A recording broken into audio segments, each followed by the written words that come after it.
What up, my freaks? RuinusInsight here with part 17 of my Total War Warhammer 3 modded Hellbeard Immortal Empires campaign. So as we saw last time, we had more fights against the lizards of the cult of Sotek and the deserters of Katep Tomb Kings, and were victorious in both cases, including the taking of kayaks. I believe, unless I'm mistaking, the last major settlement of the cult of Sotek, leaving their faction pretty much broken at this point. And they're not super happy with us, but they'll be too dead to do anything about it in rather short order. And while our units had to work overtime, or our armies had to work overtime last time, I did a little bit of overtime myself. Not on my day job, but rather by taking a look quickly at mods over the, between the episodes. And the main mod that I have installed here is one that removes aversion from the, from the game. The problem with the aversion thing was that obviously we were not really making too much headway with the dwarfen allies there, and this is just going to keep them as our allies for now. Don't get me wrong, we could have done it without this.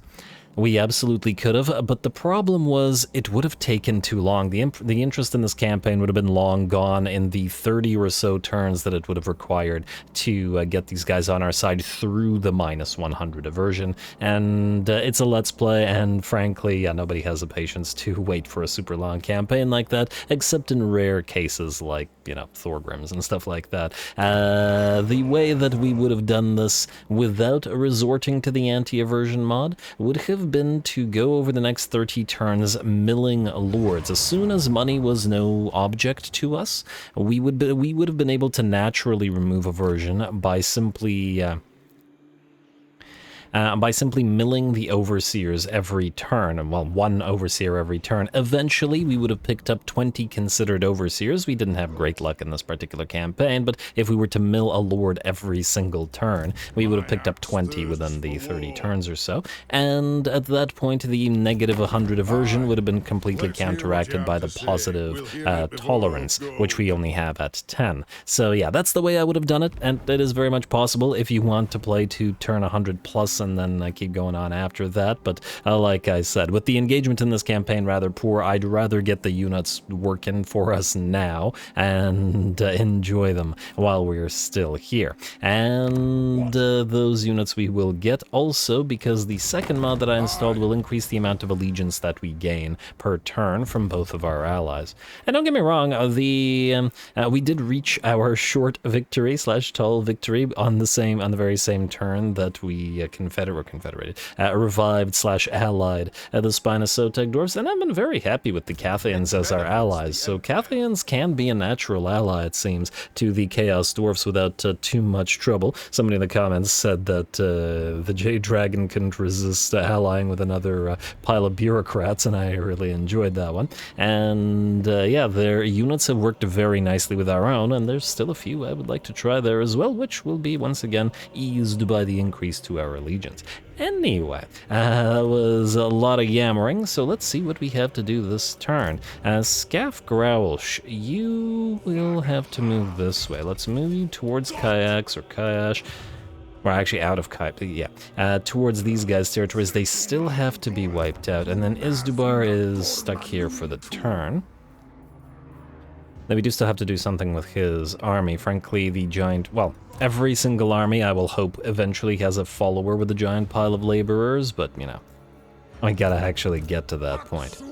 Easy for Abnagg, but he actually needs some damage dealers in his army, as currently he has none, and I haven't yet decided on what he's going to have. Though, as he was the one who sort of procured the trade, or the alliance with these guys, maybe we'll grab a couple of dwarfen units and give him some hammerers or something.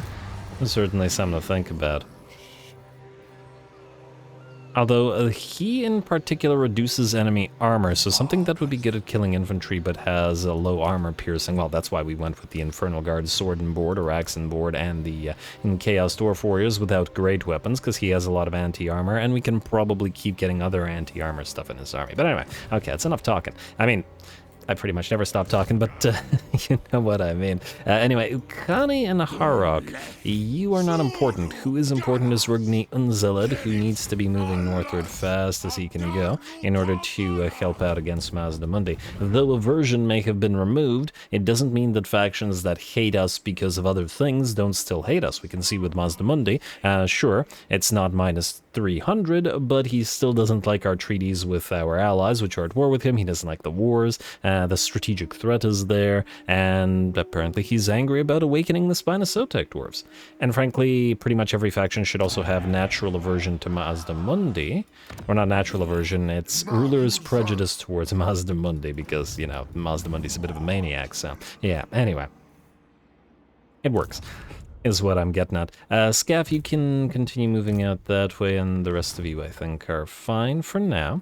Ukani and Co, you will need to move towards Rugni. I mean, does Rugni really need 2 followers? I mean, I guess they can keep following him until they get their own stacks, so yeah, just keep moving up this way for now. Like so. One of them will be toting around a giant gob laborer stack, but the other one can sort of just sit there. Alrighty, and then Kolg Bok, you were scouting around here in case the, in case the, there it is, in case the Tomb Kings came around this way. Damn. Well, there isn't too much we can do about that. It would take far too long to reach here. That's why we sent the scout up here. You can't block armies, can you? You can assault units, but your chances of success are pretty much non-existent. Now the issue here is that we don't know where you're going, and your army, by the looks of it, is going to be pretty good. Tomb Guard, Bone Giant, and stuff. You would take too long to get here. And we could turn Abnagg around, but frankly, this still needs to be conquered. I suppose we could send Izdubar back up this way. But again, it's going to take a while. Talashland is our main recruiting province, correct? It is, with Sumayazgax there. Maybe we could recruit some stuff here. We will need to sell off some labor in order to get some money, and just try to recruit whatever we can quickly in order to fight off / retake whatever provinces we can.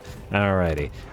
Suma, you are going to be joined by another recruiter lord. Wait. This overseer does give us income from all buildings +5 in local province, eh? And it is local province, which isn't too bad, actually. It's not great. Okay, I don't think we'd lose the Awakening, but all the other places that we've invested in are going to be in trouble. And unfortunately, Sumai will not have the adjutant or the armorer, well, basically the adjutant trait for the recruitment cost reduction that Abnagg had, but it is what it is. Brigun is also part of this province, so if we go here, or we start here, we can immediately sail out. You have your trait, so it would make you the better fighter, so I think, yeah, we'll start moving you towards Brigun, out of Talashland. We will switch to military doctrine. I'll switch back to military doctrine. Then you. I guess we'll start with an Adust Overseer. 3,000 gold for this. Alrighty, and then you can go into Inspiring Presence. Oh, wait. You can immediately go into Adjutant. Wait, you do have Adjutant, don't you? No, I went for Inspiring Presence first. Oh, alright, so that actually kind of worked out. Now. We have capacity for absolutely nothing. We used up all of our capacities for everything other than the sort of flyers, although I don't like the fact that you take 2 turns to recruit. We can global recruit piles of gobs, but they do take the while to get there. Some more Chaos Dwarf Warriors could be transferred to Abnagg. Blunderbusses, I'm just taking a look at what takes 1 turn to recruit. And frankly, with the Piranha Swamps only having 3, yeah, okay, that's not great, but it is what it is. Okay, so wait, give me a moment here. Go to Tower of Jar for a moment. This will give us random armor. We could steal the Cardinal Demonsmith to reduce the armaments cost for all unit capacities, but this reduces upkeep, and frankly, I feel like we'd save more money on this. The other option would be to wait the turn and steal Ordinator, and this will give us a Dreadquake battery barrage within our own territories. Which ain't too bad of a thing, I suppose. I'll Although waiting 2 turns to it probably won't make much of a difference anyway. Just grab Quarter Master. Alrighty, we'll do that. Yay, Zatan's upset about it. Name a few other things Zatan's upset about. Then, we are producing the most cash out of... Okay, once again. We have to go for the provinces that are making the most money, which is Jungle of Webs and Piranha Swamps. Piranha Swamps sell off labor. And Jungle of Webs sell off labor. Alright, this gives us a little bit of extra cash to play with. Then we will grab... like I said, I did want a couple of regular Chaos Dwarf Warriors for Abnagg to, well, make use of them, I suppose. At least they're cheap, so let's go 1, 2...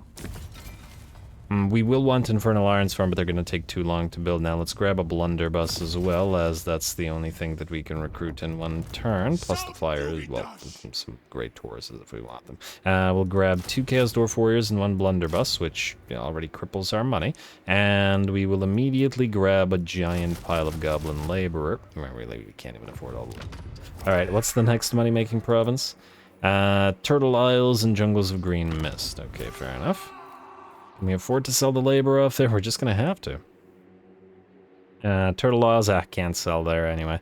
Go for Jungles of Green Mist then. Yeah. Alright, emergency cash is emergency cash, and this will enable you to build a Goblin Labor. Frankly, they won't help too much in the fight, but we just have to delay stuff. We won't lose capitals either way. The sneaky kits aren't too expensive, but we can also build some more of them next turn in order to be able to move. We have Grenadiers here, and let's see what, if anything, we can build from these guys. Due to your declaration of war upon Mazda Mundi, we do have access to some stuff here, and if you're going to be recruiting for 2 turns anyway, you're free to grab a War Drum. And, I mean, we could grab a Crane Gunner. Do we have anything useful from Goldtooth? Not yet. Do we have anything useful from Spine of Sotek Dwarves? 3 turns to grab a flame cannon, rather. Oh, and it's cheap by virtue of the fact that, or cheapish, by virtue of the fact that of proximity to enemies that we're fighting. And I'd love to grab it, but 3 turns is a little bit steep right now. We don't have anything like an organ gun, so we could pop an organ gun in there for one of our artillery armies. There is potential there. Against enemy constructs and stuff, I suppose. To some degree, it's still... I'd still prefer the flame cannons, though. We could just wait the turn and grab those troll hammers. Next turn, we'd be able to grab 2 of them, because, yeah, it would increase. Yeah, alright, fine. We'll wait for the troll hammer, then. And then here, let's grab, I guess, a Crane Gunner. I did want some Crane Gunners. Do it. Alright. That's something. We also have access to the Immortals again, and we could use them to lead a pile of Slayers. We just need you to actually build a Slayer Shrine. You're not building one right now, are you? I could also really use some Slayer Pirates. At least you got the most important stuff, but hopefully you'll build that other stuff somewhere. Well, that's another reason I suppose to give you more territory. Alrighty, well, that's about as prepared as we're liable to get. Probably should have sent this guy out a turn or 2 earlier. But it is what it is. If you switch to... Honestly, nothing you can switch to is going to help with these guys. Forget what you know. It is what... Oh, they don't hate us as much anymore. Oh, right, the aversion is gone. They still do hate us, but the ruler's tolerance does get combined with a strategic threat. The Tomb Kings are easier to ally because of that, generally speaking. Oh, and we do have some raw materials as well. Okay, wait. Let's spend some raw materials on upgrading the Altar of the Horned Rat and the workshop here at the Marks of the Old Ones. We can upgrade the Southern Sentinels pretty darn cheaply, so we should probably invest in doing so right now and grab the patrol routes as well as the donation barrel for a little bit of easy cash and a little bit of easy public order. I guess we can repair Chupa Yodel, as we want to invest in it. Especially grabbing that gold mine. Anything else here with cheap upgrades? If we're not trading Itza anymore, just to keep that gold mine, we no longer need you. And Shodel can actually be converted to a outpost rather than a factory. That changes a few things. Ashalodal, I would not want to waste any more raw materials, because right now we can use them to upgrade stuff. There's nothing I want here, or actually there is, but we can't invest in it right now. I guess we could get the cheap tribute collectors, and that's about it. I guess we could do the guard. Now we can't do the guard tower, it's too expensive. Alright, skip. And then the turn, I'm just gonna hope that we don't go bankrupt over the turn. Let's find out. Alrighty, and we'll try to have that Bull Centaur or that Toruk follow that little Arcan army. See where they go. Alta Sotag, you want peace, but you're destroyed. A little bit late for that, buddy. Although, well, willing to offer us 8k isn't too bad.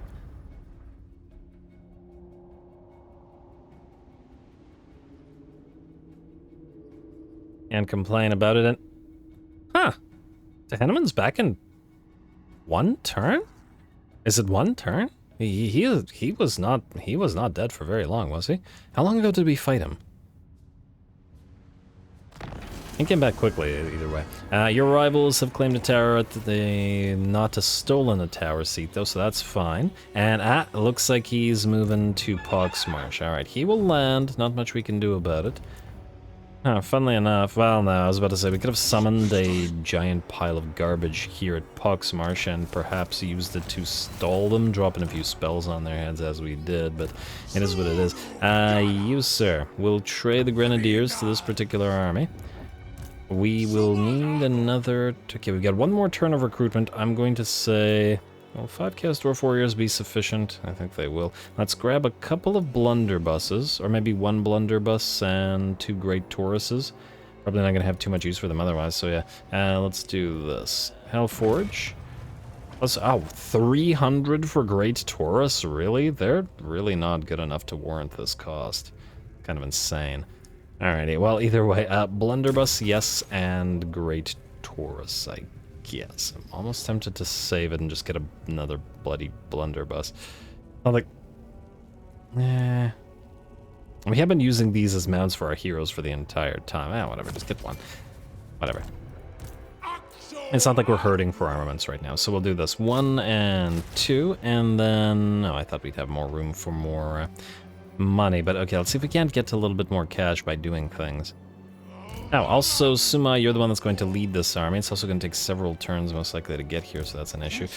Still can't succeed at assaulting these guys. And I don't want you to die, because you're a good hero, so... And do we have any other capacities ready? Not yet. Eventually, but not yet. And these guys are certainly blobbing up now. Scav Growlish, by the looks of it, you're going to have a heck of a fight for you. Kigel Barak is the Bar Grimtides, and how are we going to do this? Assuming that Scav Growlish can take this... Crimson Hideout. He's probably going to have an issue with it unless he has a giant pile of laborers. Fortunately, Duskgate itself doesn't have too much in the way of defenses. All the fast movers are going to be annoying here. Alright, well, either way, we'll use all the laborers we can get, so we'll send you with Scaff right now, and Izdubar. Man. I want to move up this way, but I'm worried that then Teheneman will simply move to Kayaks. I mean, I suppose if we march down, so we can always march back to it as needed, if needed. Because you're going to need to react to Arcan either way. It's a little bit iffy, but I guess gotta do what you gotta do. Alright, so start moving out this way then. Minus 925, ain't so great. Dusk Peaks. Do we have defenses here? Not really.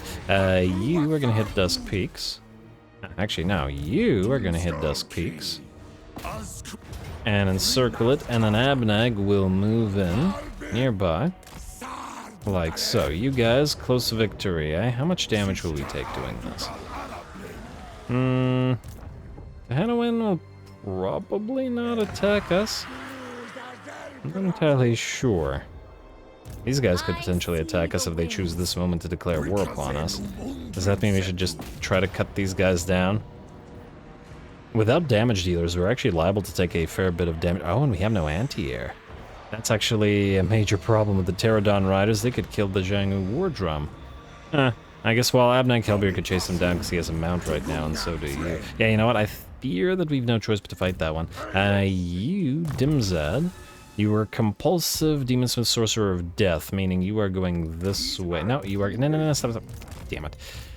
I was gonna put him into Izdubar's... Well, actually, no, Izdubar could use metal. Death could probably be better in this army since it's long range.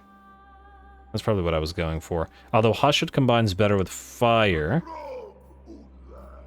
because fire will allow us to buff all of our range blob, and Hashut will allow us to debuff them to fire damage, whereas Death does do some long range. Technically, this isn't a fire army, per se, but it does do a lot of fire damage. Alright, let's see what else we got. Actually, you know what? Let's do this little fight real quick, because I've been talking a lot. Go.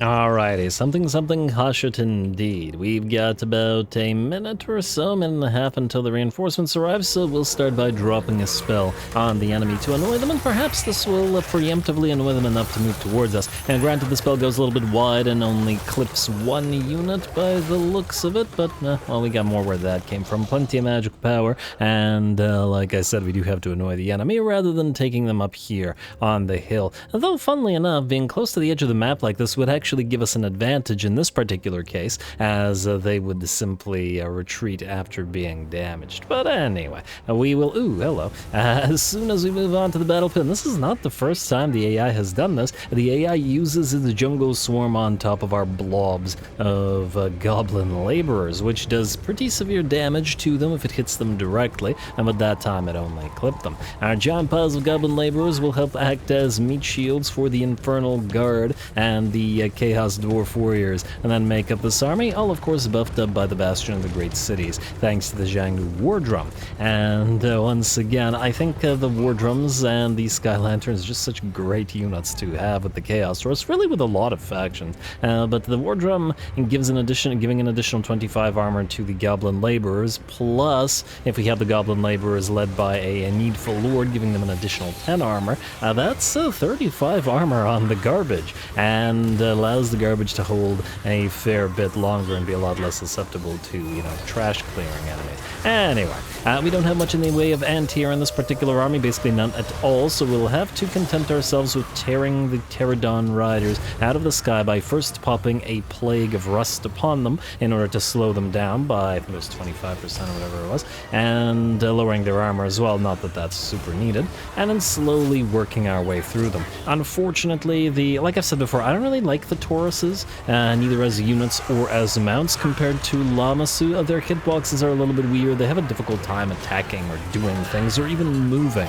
and thusly it seems they also have a rather difficult time doing too much work against the Pterodon Riders, but they do get them eventually, so yeah. Anyway, our giant piles of gobs are closing with the enemy now, and ooh, looks like a nice little charge from the enemy Cold One Riders over on the right flank.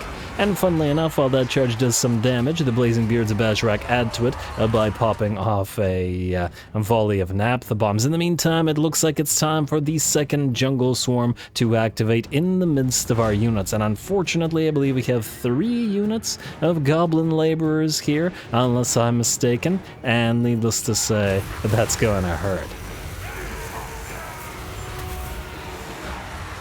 There we go, that's a lot of snakes, and that's a lot of exploding goblins. There we go, the jungle swarm obliterates one unit completely and basically decimates the other 2 units, leaving the Blazing Beards of Bajrak completely unharmed, but they have armor and resistances to some degree. Ouch.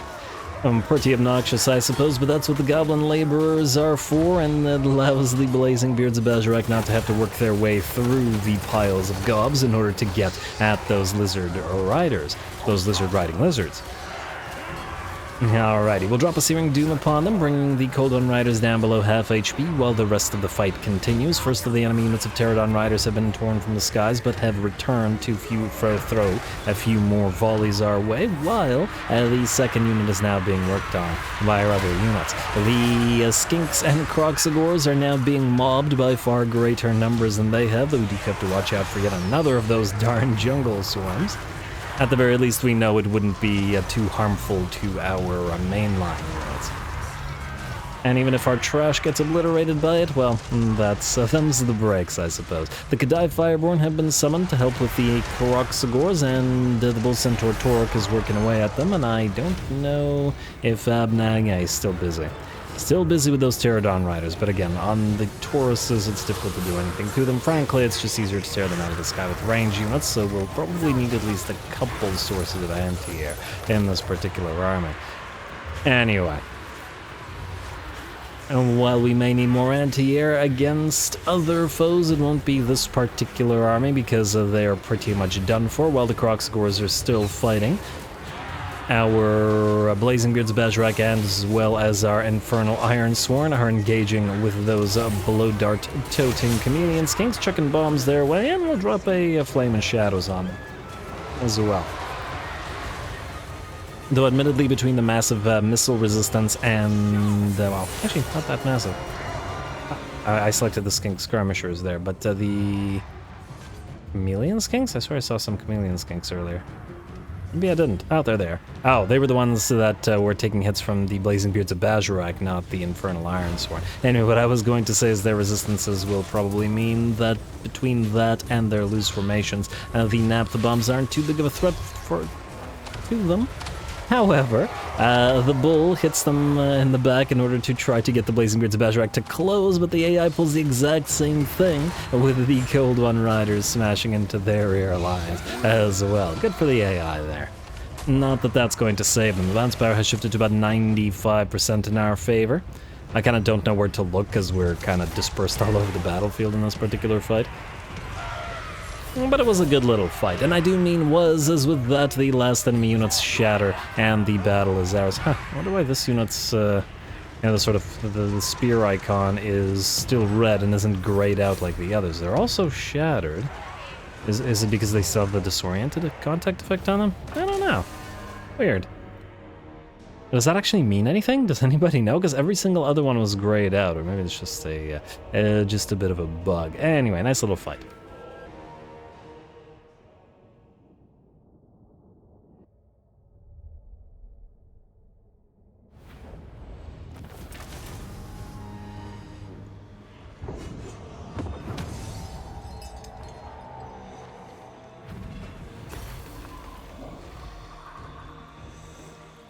Alright, there we go. I actually think that the auto-resolve was more or less right on the money that time, but it was right for the wrong reasons, as it does not recognize the fact that the AI has that jungle swarm whatever ability that it has there, and that ability is like a Lizardman Warp Bomb. It did massive damage to 3 or 4 units and just completely destroyed one of the laborers. Obviously, our Infernal Guard and our Chaos Warriors were fine. 780 Laborer Goblin losses and 0 losses of all of those guys, but you know, most of that still came from that one spell. Dusk Peaks, I assume, is Outpost?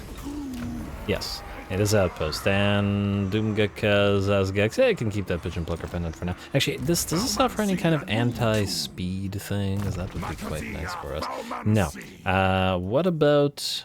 I think it's the Feather Foe Torque that we need, but we don't have one. Yeah, second Berserker Sword, didn't even see that. Fuse. Sword of Bloodshed, nice pickup. Let's see what else we can fuse this time around. The Opal Amulets I'm saving, still need more heroes. Luck Stones we can fuse into something better, another Talisman of Obsidian. It's okay. Dragonbane Gem, can we combine you with anything? By the looks of it, no, and I like the Enchanted Shields. You're kind of fighting, so hold on to the Enchanted Shield for now, then the Opal Amulet. Oh. Yeah, whatever. Actually, no, not whether. Keep the Pigeon Plucker Pendant. No sort of battle. We'll take these away from you in, like, a turn or so, so just sort of maybe a couple of turns. So, just hold on to them for now. I guess I could give you a Dwemer Leech Orb instead, but, I don't care enough. Let's see, the rest of you I think are going to have to sit here. Hopefully Tehenuin reacts to needing to stay here, and Ungakas... You can construct laborers, or by construct I mean recruit, alike. So frankly, we could use more money. Bulk, you are still here. Do not bulk, but stay near this guy. Bulk. And Scaff Growlish, you are going to strike these guys now. So that means leveling. You, hush it, man.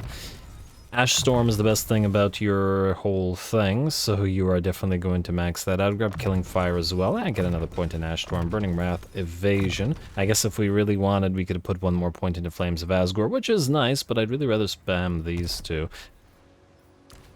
Yeah. I guess we could grab you Gunsight. Not that it really matters for these guys, for the non-snipey variants, but go for that. And then you've actually leveled fairly decently. Don't really care about Infernal Death Mask, so let's just go through always ready. Increase your reload so you can get at least a few more shots off before the enemy closes the distance. You Tyrant Man. You are commanding currently a ranged focused army, meaning, well, it's not quite range focused, at least not completely yet. Let's go for firing drills. It seems to be the most sensible choice here. Then you will attack this guy who is in march stance, and then a lot of those other armies will come in as reinforcements. Wait, Kigal Baruk, I noticed that you also have a spell available. Let's grab you 1 point in Glittering Robe, 1 point in Evasion, and for this, I'm going to say pick up Transmutation of Lead. Really good if the enemy blobs up around our infantry, as they're going to need the help. And you are stuck in that stance, by the looks of it you are. Alright, so let's hit King Inathor. Like so. Close to feet, we will put this on you, and oh, you can't fly yet, can you? Speed 26, yeah, you're not a flyer. You, speed 64, are, so let's give this to you. You're gonna need, oh, darn, I didn't see that they had a Casket of Souls, that's gonna be a problem. And we'll need to close the distance so that the Demolisher rockets can reach it, basically. Alright, go.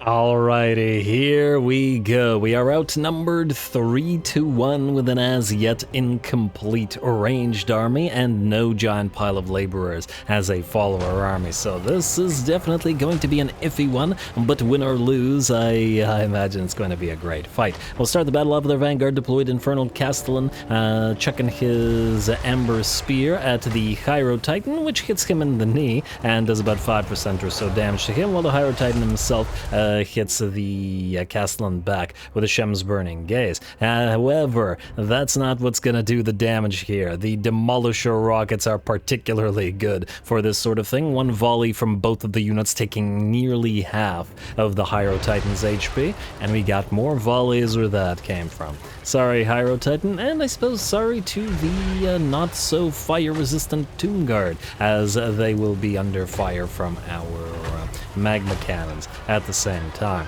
Now granted, I personally like Hell Cannons more than magma cannons, just because of their arc.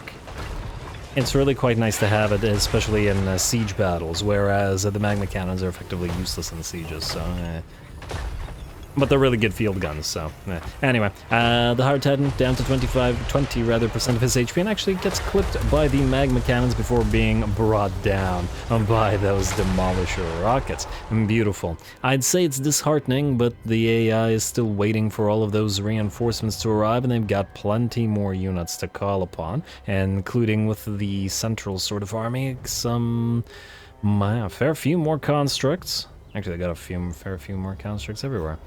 This is going to be iffy, but anyway, all the damage we can do, well, we got to do right before the rest of the enemy arrives. Now, with the Hyro Titan down, the bombardment will continue. The Death Shriekers and their Demolisher rockets will switch to the Tomb Scorpions. Can't have those distracting our range units. Although it looks like with the enemy reinforcements now arriving on the battlefield, the enemy army begins to mill around as it is getting ready to move towards our waiting battle lines. We got the blunderbusses and the fireglaves moved slightly in front of the blunderbusses because they're going to be much stronger in melee than the blunderbusses are. As usual, unit of goblin laborers all the way out front to be sacrificed. I wish we had the 20 or so of those that we usually do, but oh well. And just gonna have to do our best without. And it does look like the 4 units of Carrion are going to lead by trying to get towards our flanks, and we're going to move the pew-pew lasers to try to knock a few of them out of the sky. If they choose to wait on the flanks, they will probably take a fair bit of damage waiting. And if they choose to move towards us, I imagine the Infernal Steel Legion and the other Fireglaves should be able to cut them down decently. Well, 42-46, solid melee attack and defense. Not as great against infantry, mind you, and just these smaller little War Beast units as they would be against large units. But again, the enemy still has to run the gauntlet or weather the storm of range fire first.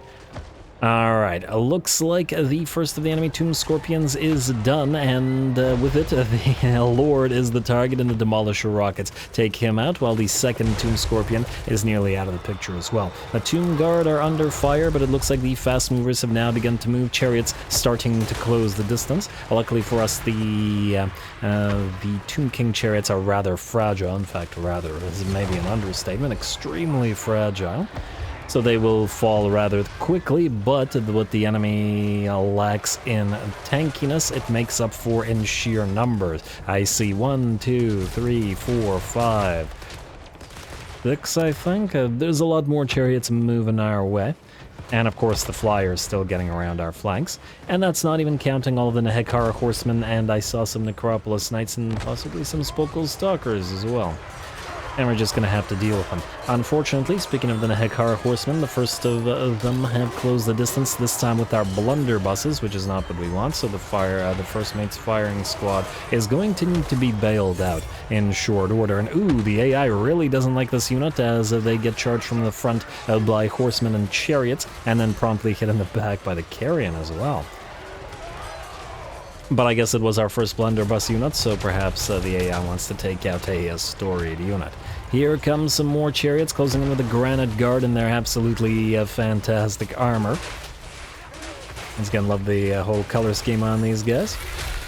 And ooh, the Tomb Scorpion actually made it towards them as well, but with only 20% or so HP, it probably won't be sticking around for too much longer. Anyway, to bail out the first mate's firing squad, we will summon the unit of Kadai Fireborn directly on top of them, just as the AI charges in with the Necropolis Knights, hopefully allowing our blunderbusses and our Fireglaves to back off and then continue firing. Speaking of continuing to fire, while the artillery pieces and all of our sky lanterns continue firing away at the enemy, it looks like the sheer numbers have begun to tell, and pretty much all of our range units have already been tied up.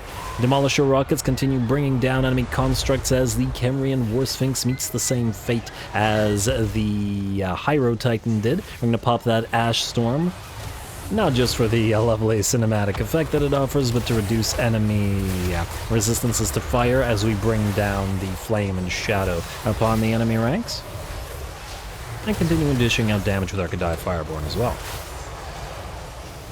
Alright, a Burning Wrath coming in from our caster as well, not just to dish out damage, but rather to slow down the ranks of enemies here and hopefully leave them a little bit more susceptible to range fire as well. And you were supposed to switch to multi-shot rather than Demolisher rockets, but that's alright. I'm sure it'll switch eventually. And while we have summoned the Kadai Fireborn, the enemy can do the same as a unit of Ushabti makes its way, or makes its arrival over on the left flank from the Realm of Souls level 3, and together with the Necropolis Knights are going to present a major threat to the units of Fireglaves and whatever else blunderbusses are attempting to hold here. Balance of power remains very much in the enemy's favor, with only about 25% in ours, and more enemy units are streaming towards us. However, once again, our artillery continue to fire. Bone Giant's going to hit back and is now attempting to focus down our Metal Mage.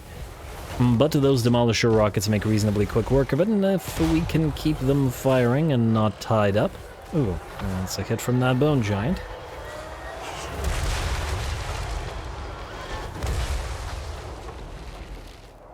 I do gotta love watching Bone Giants. That's why I wanted to ally with these guys. I wanted a couple of Bone Giants in a few of our armies, just because I really enjoy the unit, but oh well.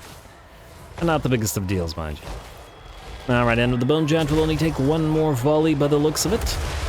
There we go, and with that it topples just as it gets its last shot off on another Sorcerer. A second Ash Storm hits the enemy just as a second Flame and Shadow comes down upon them.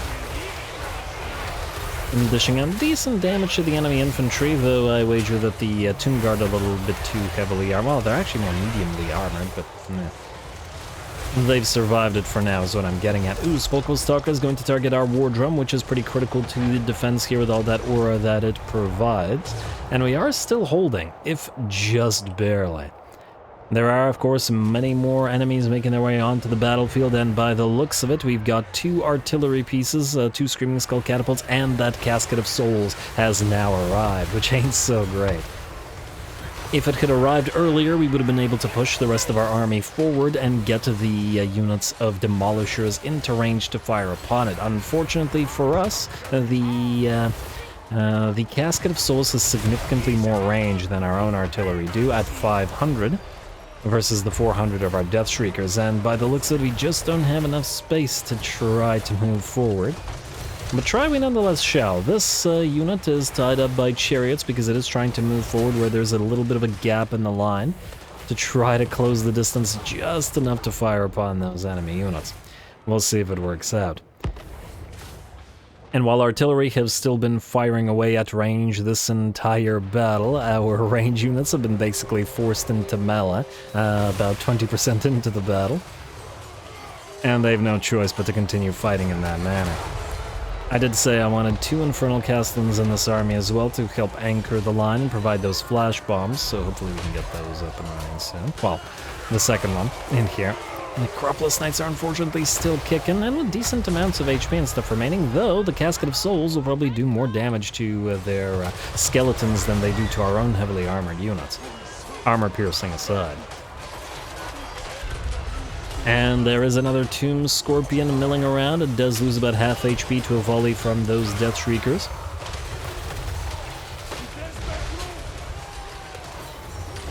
As yet another Ash Storm comes down. Tactically, however, there isn't too much to say about this battle anymore, as all of our units are engaged and can't really do too much. Our Lord and our heroes are essentially jumping from position to position, and ooh, hello. It looks like the Death Shriekers, or at least one of them, managed to at last... There we go, at last get just close enough to start the first few hits. Fortunately, Caskets of Souls are extremely fragile, and 2 Demolisher Rockets brings it down to about half of its HP, so if we can just get one more full volley off, it's a guaranteed destruction of that artillery piece, hopefully before it brings down our own artillery. Unfortunately, it looks like our own rockets are engaged in melee once again. Hopefully they can expel enough steam to get the heck away from the enemy skeletons attacking them, and launch a few more volleys. And we don't have any other units that we can spare to deal with this, unfortunately. Our heroes are also under fire from the enemy skeleton archers, but admittedly, we don't really have anything to clear them out as yet. We are, however, going to drop a Searing Doom upon the enemies, and yes, the volley is there, and the Demolisher rockets hit and obliterate the Casket of Souls at last. One more artillery piece remains, one more Casket of Souls, and in fact it looks like the enemy army losses are beginning to tell, and the undead are beginning to disintegrate. Right on time, or not a moment too soon, I suppose, as we are extremely severely beat up at this point.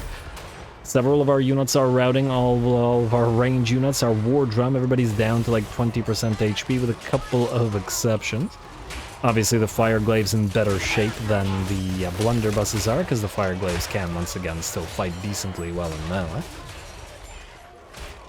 I mean, technically speaking, the Blunderbusses are hybrid infantry, but they just won't hold the line as long as the Fireglaves do. Anyway, the last of the poor units of skeleton warriors are melting away, and there was a Lich High Priest commanding the artillery from all the way back here.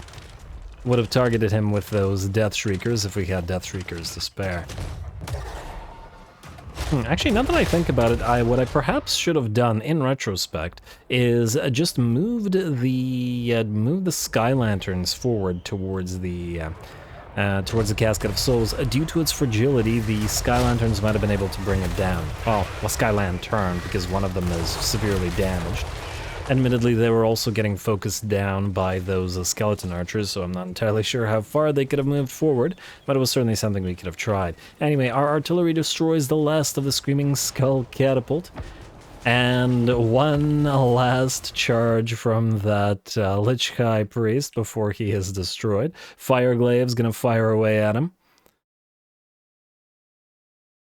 together with the blunderbusses, and knock him down as the artillery continues streaking down into the last of his units, forcing them to crumble as the bones are burnt to dust or ash, whatever. And with that, the battle is ours. A Pyrrhic victory, to be sure, with the entire battlefield littered with the corpses of the dead and undead. Now, double dead. Yeah, great fight.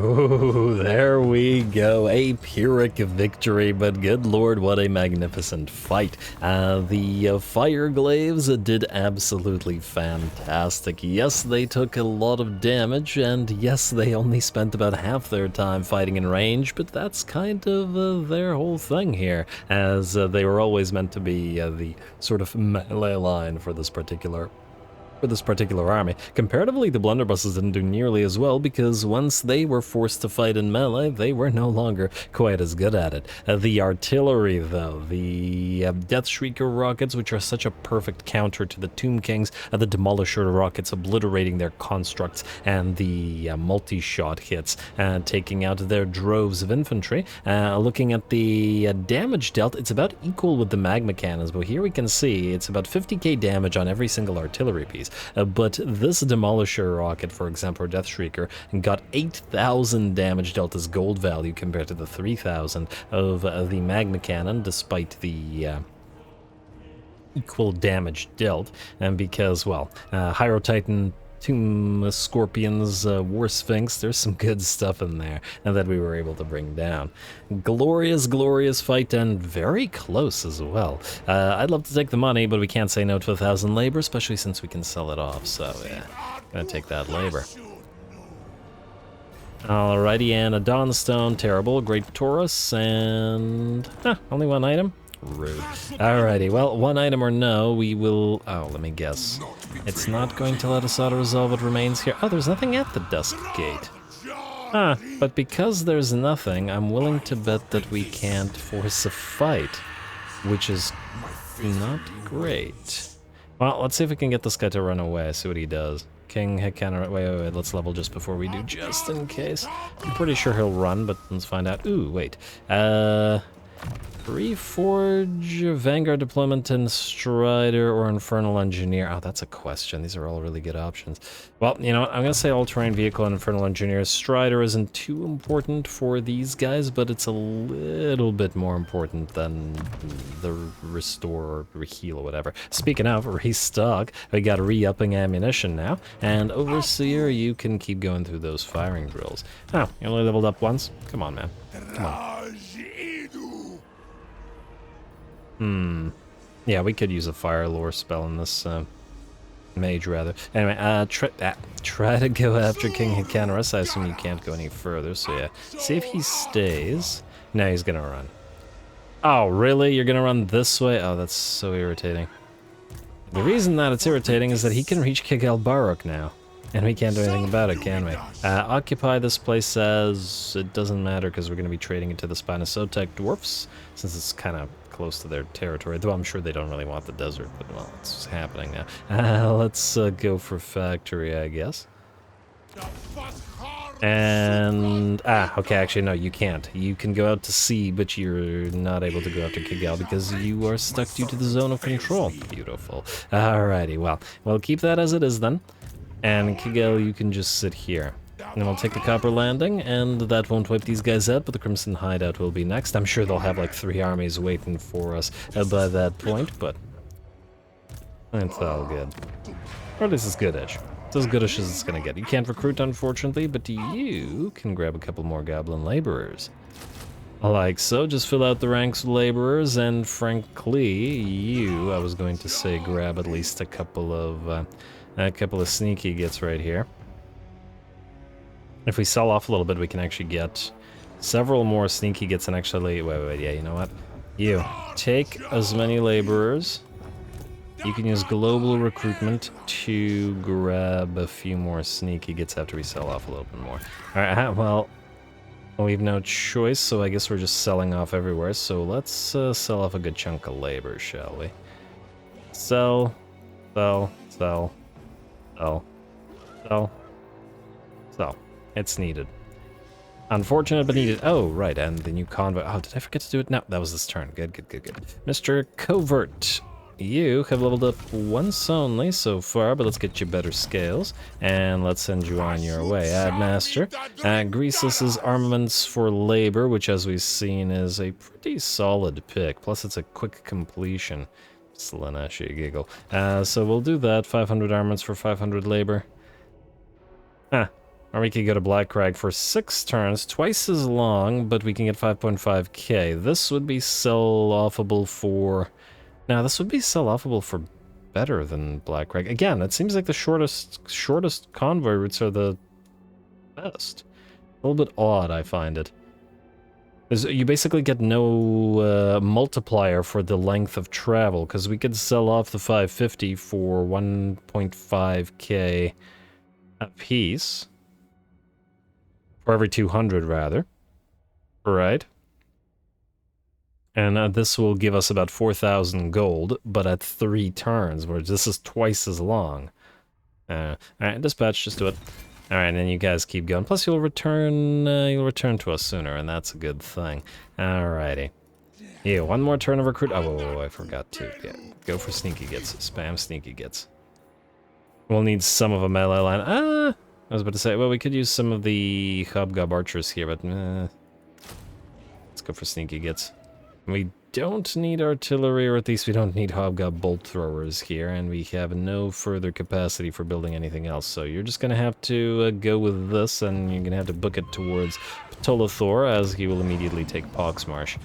Hopefully he goes to Awakening and then fails there rather than going to Talash, but there's no guarantee. We've no capacities as yet, unfortunately, and I believe that's it for the move. Wait, actually, is it for the moves? Lucani oh, no, you guys haven't moved this turn. Alrighty, so, Rugni and Lucani and co. You still need to defend our allies against the lizards. Would it be faster to... Yep, you can just do this little jump, like so. You guys can just travel march stance, and then on the swamp, thank you. And you same deal. Actually, you can... Nope, about the same, so just go march stance. Alright. Is that now it?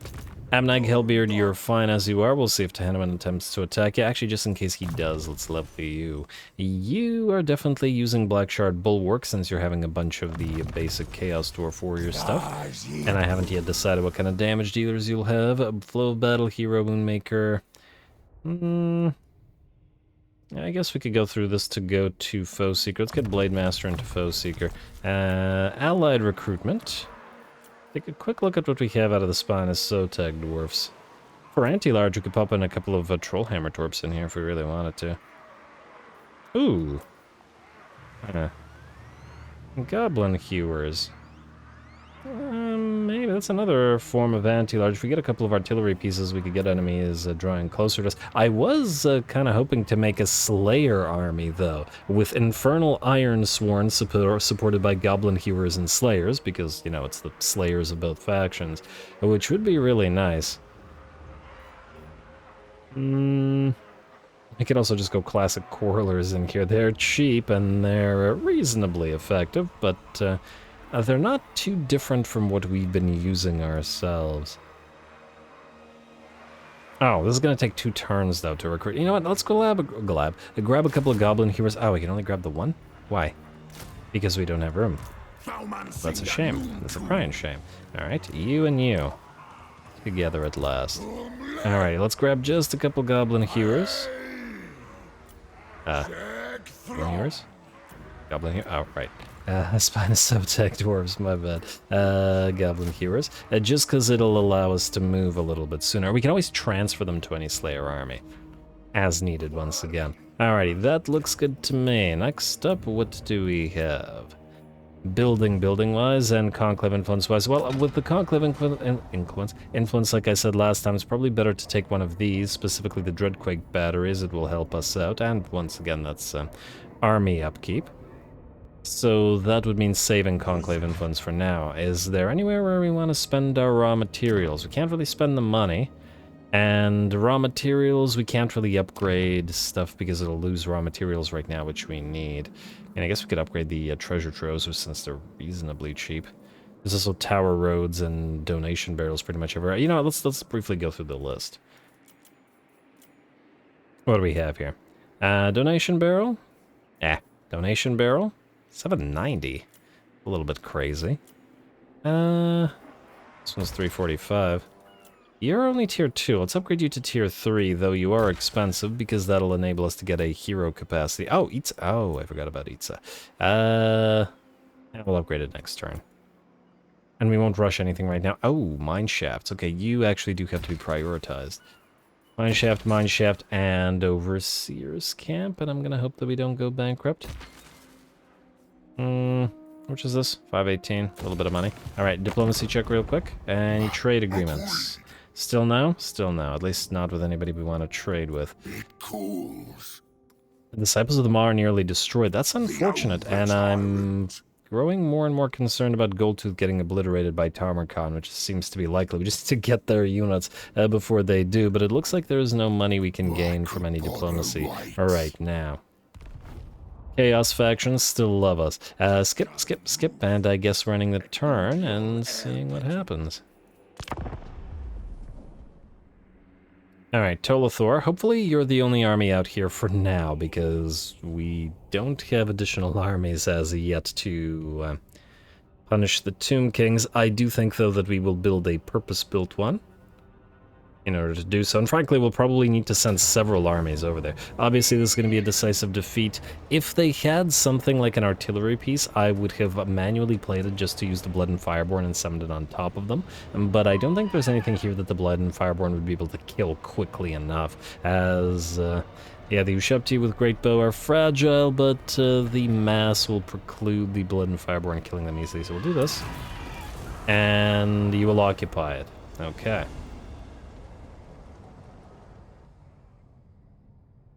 I wonder if he can go to Talash immediately.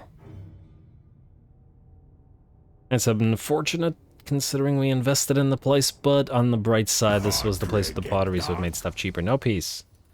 Fucking chaos, stop it. We need to be at war with Ayal. Alrighty, Nagron and Karankar Confederated. Frankly, I'm surprised Karankar lasted this long. Settlement lost, ready for duty. Ah, yes, Reishi Feskard. You are one of the unethicals. And thusly, we are moving you... Oh, it's gonna be a little while to get here. Oh, really? You're gonna... I want to proceed to Copper Landing, but... Alright, so you're going this way, sir. To join Scaf Growlsh, correct? Just to double check, yes. Because you want to command the command those units. Yeah, you're going this way. And also, wait, you are... Yeah, you're the other unethical one. Yeah, good. Ooh, raw materials output increase. Yeah, there we go. That's better. Oh, wow. 3.5k. Yeah, that's what happens when you build a bunch of stuff. Tower of Jar Reward, Dark Profit. Well, that's nice. Maybe I should have gone for that earlier. Did not realize those existed. Well, that's not great. Okay, well, bonus research. Tower of Jar. Next up, what is going to be important is the Dreadquake battery. Plain seed. Granted in only our own territory. Alright, that'll drop it by about 300 gold per turn. Not much, but every little bit counts at this point. Next up, what were we gonna do? We could go Hush'd Reverence, but it's only a +5 Conclave Influence return, which admittedly isn't that much. Abilities granted by the Tower of Jar seats and District Rewards, however, will give us 2 uses of Blood and Fireborn per turn if we want to go through this line, which admittedly is pretty darn nice. The other option would be to try to go towards unilateral agreements and convoy cartographers to get all the best bonus convoy stuff, which ain't a bad thing either. This gives us, oh, This increases our money generation by a fair bit, but we have to go through harbor guilds to get to it, which is kind of meh. But we'd be able to go to Industrial Revolution, which is great. Iron and timber is meh because we don't have a lot of them. Construction cost for tower buildings is once again great, however. Workload requirement and labor gain post-battle is nice. I'm not so sure that it's better than the convoy stuff, though. Hard to say. I would really like that tower construction cost reduction, but you have to go through a lot of things. Now, you know what? I'm gonna say we're gonna go to unilateral agreements. Overseer, organizer. You guys, alright, so you have not backed off, and we are able to reach Schlansek here. To fix our money situation desperately now. Let's give magical attacks to, well, the Accursed Legion already have it. Blazing Beards of Bajorak for now. Actually, wait, frankly, Abnagg is the lord here of the faction, so maybe he should get that himself, since the spiked whip does not confer to him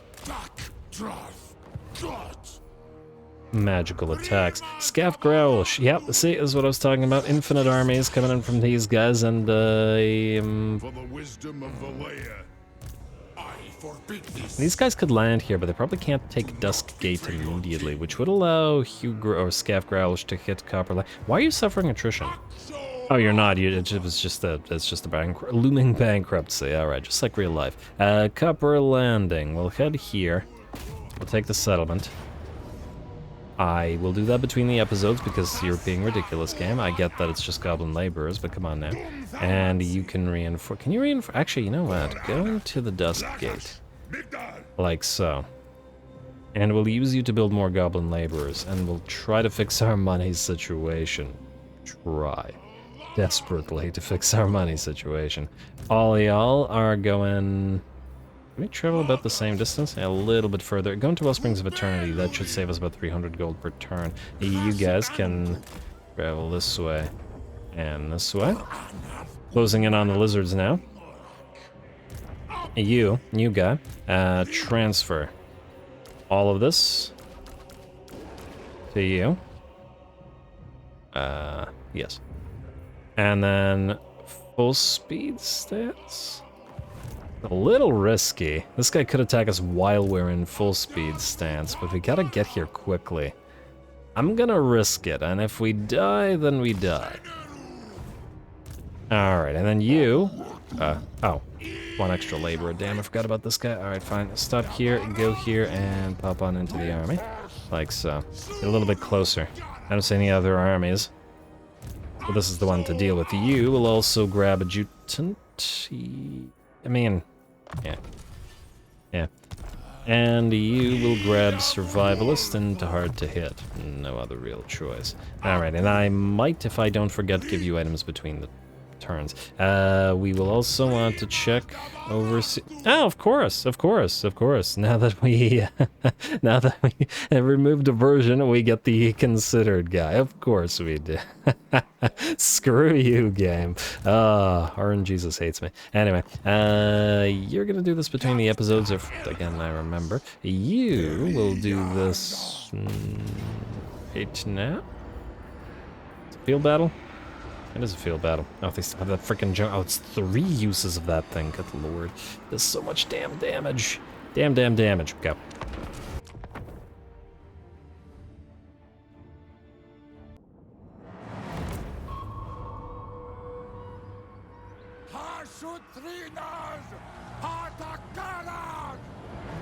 Alrighty, here we go to Henowin's last stand. If he falls here, and the cult of Sotek is doomed. And Sotek's avatar has not arrived to bail them out. The jungle swarm, however, is a different story, as the AI immediately uses it upon our poor little gob laborers, taking about 50% of their HP just by clipping them, but at least not instantly annihilating them, as it did in that one previous battle. We will will then, since this unit is already damaged, probably rotate it to the rear of our lines and just have it sit back there. Anyway, since we do have a little bit in the way of range this time, we are going to set up a nice little half-moon formation of goblin laborers to tie the enemy up and not allow them to close the distance with our brand new goblin hewers. They will not be hewing goblins so much as a lizard, well, although admittedly their projectiles may very well fell a few of our own goblins. Also, the dyed beards of Slayers would also actually work fairly nicely with the blazing beards of Bajorak now that I look at it, but anyway. Maybe you should have, I was just wondering whether I should have put these guys with Slayers as well, and just for matching purposes, but I was going to do Infernal Ironsworn because they're effectively the same thing. I'll think about it. And you gotta admit, the Blazing Beards do look pretty good with those, well, those namesakes of theirs and the sort of classic black and red edgy armor that they've got. Yeah, very nice. Anyway, we have not annoyed the enemy enough to move towards us, so we will take the time for the reinforcements to arrive and more goblin laborers to move into that half-moon formation of ours while we get that first use of our spell. Now, we don't care about the skinks nearly as much, so we're going to pop the Gehenna's Golden Hounds on a unit of Saurus, doing a little bit more than half HP damage to that one unit. And I'd wager...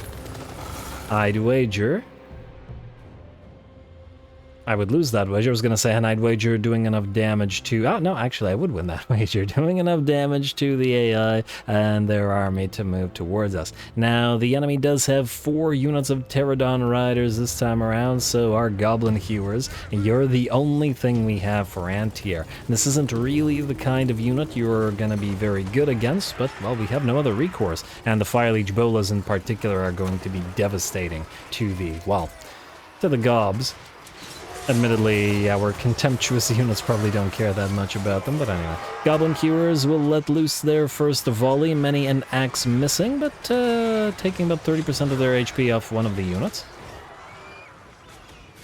And then dropping them to about half of their HP with nearly half of their ammunition. But it is working, as with another volley, the first unit of Pterodon Riders is out, and then we switch immediately to the Fireleech Bolas, targeting the first one because it was more of a danger to the artillery pieces, and then the Fireleech Bolas are. We've got maybe 1 or 2 more volleys left in these Goblin Hewers, but frankly, those Fireleech Bolas are not having a good time. Hey, stop missing your shots, that's not good. We need every single axe that you can muster. And the same exact thing is happening over on the left flank, with 1 unit of Pterodon Riders destroyed, the second one about to follow suit, though admittedly a fair few axes will probably drop down among the laborers, but all good. Take out those Pterodon Riders, that takes about half of their HP off. In the meantime, Tehenowin has come down, but unfortunately for him, we were waiting. The Lord and the Bull Centaur Torok will go after him as he gets surrounded by the Infernal Ironsworn and promptly torn to shreds. There we go, and the last final blow telegraphed by Bruiser, an executioner's blow, as he takes out Tehenowin and probably takes him out for good, as I doubt we'll be seeing him again. Very nice, so the mainline battle has begun at this point, and with our Goblin Hewers out of ammunition, they will be able to close the distance and fight in melee. The units of Goblin Hewers, their crews are Slayers after all, and they're basically basic Slayers, and they cause bleed on their attacks. So it is fairly effective to intersperse them amongst your lines, especially giant piles of gobs, though I would imagine that the Slayers wouldn't be too happy with fighting with gobs. Or Chaos Dwarfs, mind you, but you know. Anyway. And fight they shall. And here we go, there's that bleed application on those SKINK cohorts, so these guys will keep doing damage long after their axes, throwing axes I should say, have been spent. And Blazing Beards Bajorak are moving forward and chucking their naphtha bombs at people. Meanwhile, we drop Searing Doom and Flame and Shadow down upon the enemy lines. Proxigors are in the fight as well, but between Bruiser and our Lord and Heroes, we should be able to either just lock them down, or at the very least, damage them. depending on how many other units we have to spare. Frankly, the Goblin Hewers would have been better for that, but again, we needed somebody to take out the aerial units. And since we were busy with Tehenowen, we couldn't spare our flying lords for it. Javelins start smacking into the Accursed Legion, but, well, with only 4 units of losses, 159 armor, and that golden shield, thanks to the War Drum, they're looking pretty okay. Another Flame and Shadow from our second Lord this time comes down on a unit of SKINK skirmishers. Not doing anything crazy damage-wise, maybe a quarter of their HP, but certainly better than nothing, and it's a free ability, and we get to use it twice. Why not? Ooh, nice volley of naphtha bombs directly into the blob of SKINK cohorts, which are pretty much destroyed. But of course, SKINK cohorts of javelins absolutely not to be underestimated. Definitely one of the best units for their cost. And especially that lizards get access to. The bounce power shifts to about 90% in our favor, and the Blazing Beards of Bazharek trying to line up a volley, or were trying to line up a volley, but got tied up by a SKINK Chief, though frankly I'm not sure that that works in the SKINK Chief's favor, as he's just going to get torn apart by the axes, and I don't imagine the SKINK skirmishers with their low armor piercing are going to be too effective against the Blazing Beards. Not that they're going to have a chance to be, however, as with that, the enemy army shatters, and the battle is ours. Very nice. Alright, that went reasonably well. Umgakaz here got a solid number of kills with all of his magics, and although it was a close victory, considering once again that we had no damage dealers until the arrival of the Goblin Hewers, it went pretty darn well.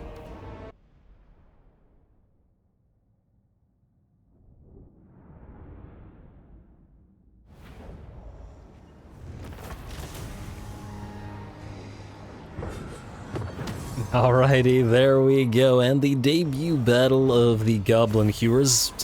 Incredibly weird as it is to see the Dwarfen units together with the Greenskin units, but nonetheless, anyway, they make a fantastic showing for their debut, massively outdamaging everything else, which does make sense since Abnagg's army is generally a bunch of line holders and had otherwise no damage dealers, and so we brought in some damage dealers. First, they used up all their ammunition, knocking those Pterodon riders out of the sky. Then they, well, one set of axes to throw, they picked up a few and ran into melee and started hacking away at those lizards, which worked out pretty darn nicely. Lovely. And Tehenowen gets defeated one more time at the hands of Bruiser and Abnagg as well.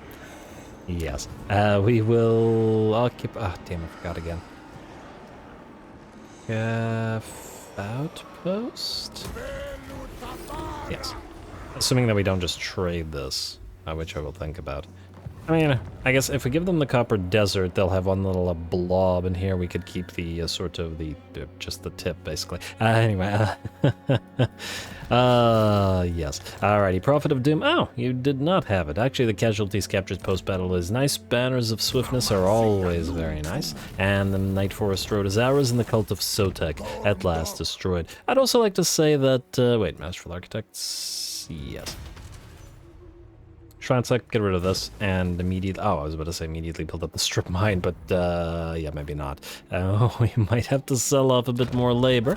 Fortunately, we do have spare labor to spare, so we could probably sell it off. Anyway, as I was saying, weird as it may be to have the Spinosotek dwarfs with our own faction, like I said, this was kind of the goal for this campaign, and you gotta admit, the other dwarfs have been wiped out. Karazakarak has fallen. Karak Kadrin has fallen. For all I know, the Spinosotek were the last regular dwarfs left on the entire map, and they were destroyed. We just, I don't know, found a few holdouts and tunnels that had not been found yet by rats, and I suppose we rescued them, and they understood that the only way for their entire race to survive was to throw in their lot with the corrupted disciples of Hashut. As we know, since the dwarfs that became the Chaos Dwarfs sort of chose this path, other dwarfs are capable of doing so. perhaps over a long period of time, but desperate times and all that, and considering the destruction of their entire race was clearly at hand as the kings of the dwarves had otherwise fallen, I feel like this is one of those desperate times that makes this appropriate. Anyway, on that lovely note, I am going to say this is the end of the episode as we are out of time, and I'm calling it here. Next time, okay, I'll take out the copper lining between the episodes so I remember. Next time, we try to punish Tolothor for sneakily moving to Pox Marsh, reclaiming it for ourselves, and keeping, I guess, you for now on the coastline. We might maybe patrol the coastline for a little while, gathering up islands while we get ready to reposition our units and maybe declare war on the elves as well. I see the winds. If nothing else, the Spinosotek dwarfs would probably appreciate our going to Ulthuan.